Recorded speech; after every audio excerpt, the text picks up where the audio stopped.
judges were like, oh, on your quality for Pro-Am, they wanted like a big snap there. Yeah. I thought I'd do it with this. So on transition, big clutch kick, and then just push the car hard out, and it was in that real rubbery shit. And I was like, I still got it, and then I was like, nah. And I thought, oh, I'll turn into the tyre so it doesn't like rip the rear end off. Yeah. And then just like pancaked it. That was like...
There we go, no practice. No practice, that's 2 laps. Sammy.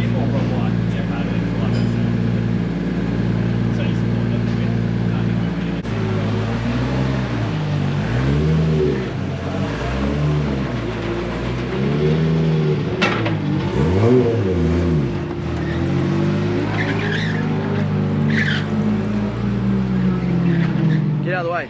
Get out of the way. Oh, amazing from Odgie. Come on, Odgie. That was great, Kurt. Come on, Odge. Come on, Odgie. Come on, come on, come on, come on, come on, come on. Yes, yes, yes, yes, yes, yes. Switch. Yes. Come on, Odgie.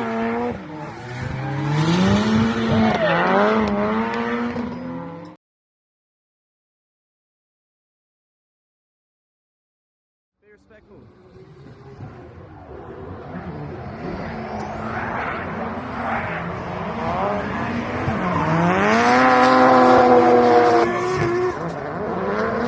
Come on, Odgies. Come on, come on, come on, come on, come on.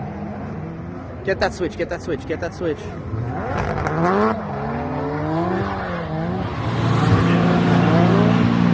that's going to be a hard one. I tried to pull fourth on the lead, and I was like, and it went on, I was like, fuck. Oh, so that's why you fell short on 6. Yeah. I was like, nah. I was like, grab fourth. It just went, I was like, no.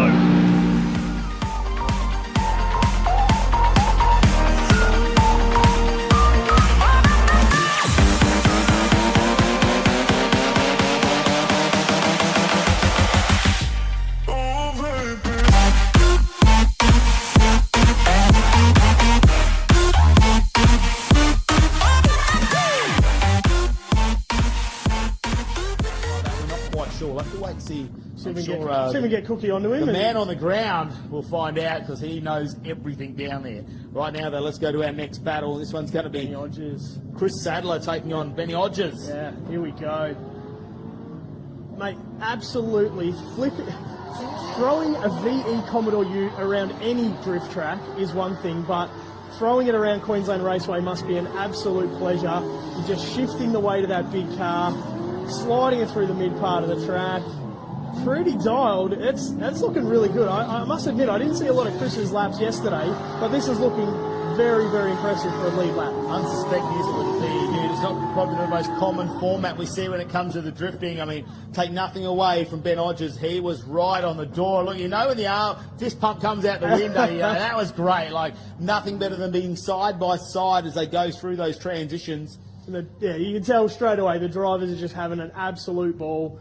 Benny, it was a bit of banter earlier. We're having a play around, and he had a bit of a tag on the tyre wall yesterday. So I thought, oh, maybe if he's a little bit rattled or he wants to back off a little bit, but no such thing in that battle. No way. When that's getting pushed back under, Be around for the next round. No, Cheers, mate. Diff, yeah. Look, second diff of the day, that's a lot of work as well. I mean, the guys have been on track this morning in practice, doing what they're doing, their battle practice and everything, and to do a diff then, and then replace it and to come out and battle again, and oh, mate. And what's the one thing that you can never get rid of for the next 2 weeks? Diff oil smells. No, don't want to do a third one of those. No. Big Scando in there. Benny Hodges in the lead this time around. Link Performance ECU S15. The car is absolutely dialed. Chris has just got to catch up a little bit now. I reckon the weight of the different, both the weight difference of the cars and the grip levels, Benny's just got plenty of power and he can actually get away. I reckon the VEU just going to turn the tyre a little bit more and just falling behind. Yeah, that is purely grip level, I reckon, from there. Not a big horsepower ute either. I think this is probably only a 450 horsepower engine package in the front. We're not seeing turbos, superchargers, nitrous, anything like that. Isn't it interesting when you say 500s, you know, about the lower horsepower of motorsport or in drifting at least? So, like, most of the cars here, you know, they have to be 6, 7. We've got a few 800, 900 horsepower cars in the field today. Well, yeah, you think about that. Obviously, when we talk about the Zoo Formers Pro-Am category, that's sort of where... Oh, I got a win in bro!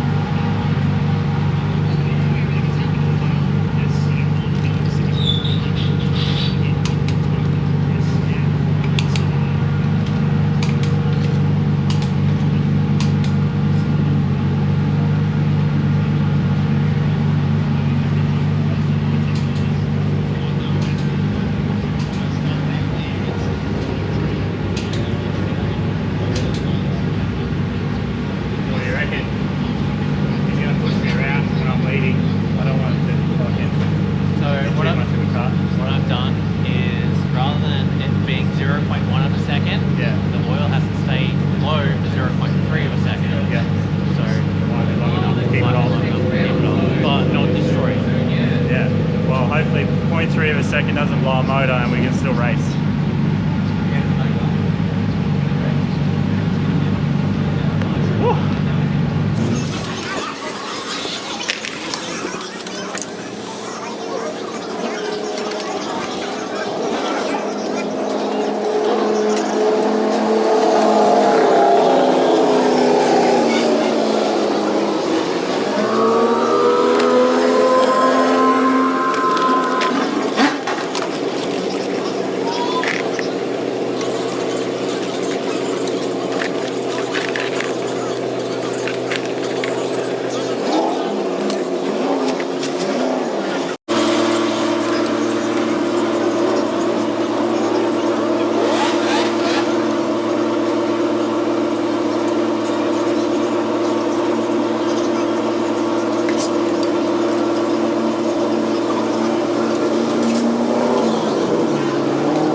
A little bit low on two of the EGTs, so we just changed the plug just in case. What I'll do is You want to sit behind it? yeah, just sit behind home.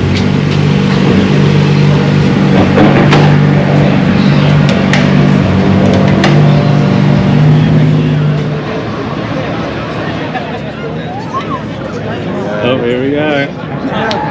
Oh, there you go. Come on. Oh, Ben.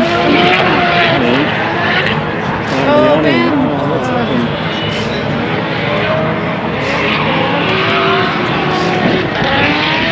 That's him. He's dived in deep there.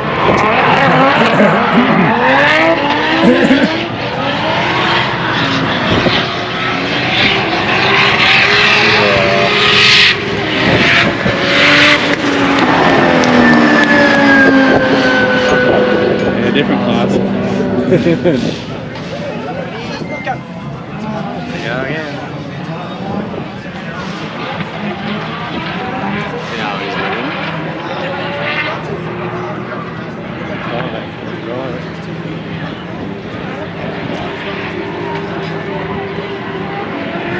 Oh, that was tight.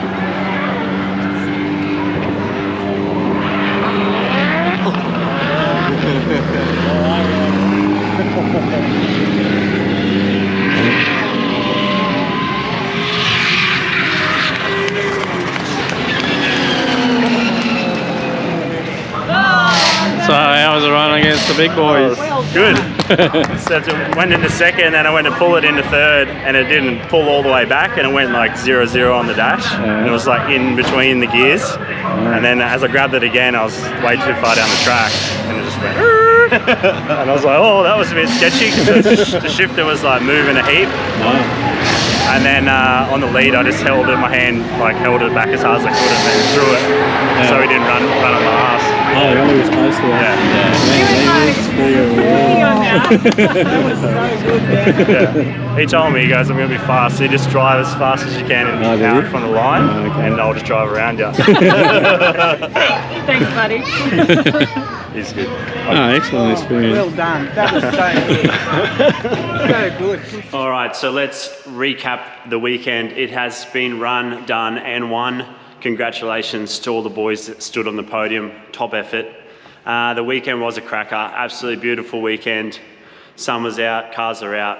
It was really good to get back into a national round and give it our best. But obviously with what you've seen in the vlog, there was some dramas that we had to overcome. And then obviously the driver mod on my part, being out of the seat, really need to get myself dialed in. And I think the main thing to take away is probably just the aggression that I need to have to be able to compete with the big boys.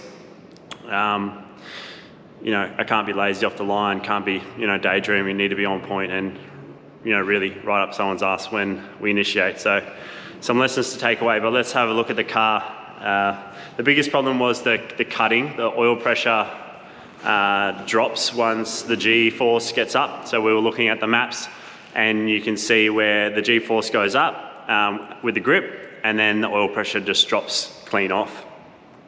Then obviously we've got the protection there from the link ECU, stop the motor blowing up.